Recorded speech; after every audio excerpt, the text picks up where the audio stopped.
জুলাইকে ব্যক্তিগত বা রাজনৈতিক উদ্দেশ্যে ব্যবহার করা ঠিক নয় বলে মন্তব্য করেছেন প্রতিরক্ষা উপদেষ্টা অবসরপ্রাপ্ত brigadier general doctor AKM Shamsul ইসলাম।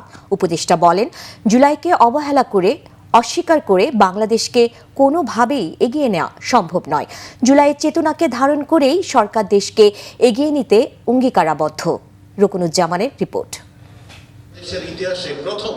জুলাই অভ্যুত্থানের গৌরবময় স্মৃতি স্মরণে শনিবার মহাখালীতে রাওয়া ভবনের হেলমেট হলে আলোচনা সভার আয়োজন করে retired armed forces officers welfare association.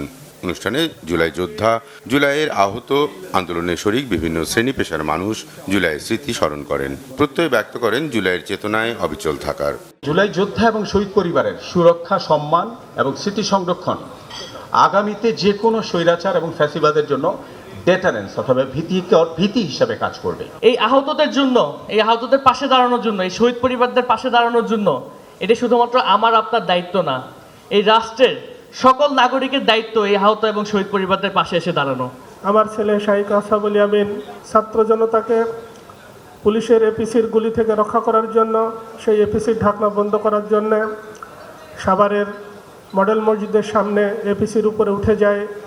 যখন সে ঢাকনা বন্ধ করতে যায় তখন এক খুনি পুলিশ তার বুকের বাম পাশে শটগান ঠেকিয়ে গুলি করেন।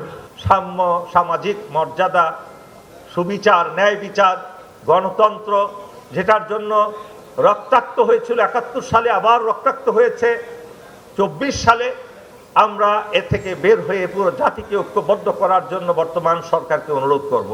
অনুষ্ঠানের প্রধান অতিথির বক্তব্যে প্রতিরক্ষা উপদেষ্টা অবসরপ্রাপ্ত brigadier general doctor AKM Shamsul Islam জুলাইকে ব্যক্তি স্বার্থ বা রাজনৈতিক উদ্দেশ্যে ব্যবহার না করার আহ্বান জানান। জুলাইয়ের চেতনা বাস্তবায়নে সরকারের অঙ্গীকারও পুনর্ব্যক্ত করেন উপদেষ্টা। আমরা আমাদের হৃদয়ে অনেক রক্তক্ষরণ গত ১৭ বছরে জমা হয়েছে। মেজর সিনহা হত্যাকাণ্ড, বিডিআর হত্যাকাণ্ড এবং আমাদের অনেক ভাইদেরকে সিস্টেমেটিক্যালি মারা হয়েছে, জীবন থেকে অনেকগুলো স্বর্ণালী দিন কেটে নেওয়া হয়েছে। তো আমরা, আমাদের সরকার এই সব বিচারের ব্যাপারে দৃঢ় প্রতিজ্ঞ। জুলাইয়ের ইতিহাস বিকৃতি নিয়ে সচেতন থাকার আহ্বানও জানান শামসুল ইসলাম। সশস্ত্র বাহিনীতে জুলাইয়ের প্রাসঙ্গিকতা উঠে আসে তার বক্তব্যে। জুলাইয়ের চেতনা কোনো রাজনৈতিক বা ব্যক্তিগত স্বার্থে ব্যবহার করা উচিত নয়। এই চেতনাকে প্রাতিষ্ঠানিক সংস্কার, ন্যায় বিচার এবং জাতীয় ঐক্যের একটি স্থায়ী ভিত্তি হিসেবে প্রতিষ্ঠিত করাই আমাদের মূল লক্ষ্য।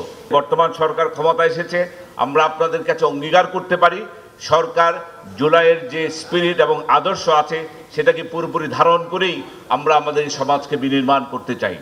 অনুষ্ঠানে রাওয়ার চেয়ারম্যান জুলাইয়ের চেতনাকে বুকে ধারণ করার আহ্বান জানান।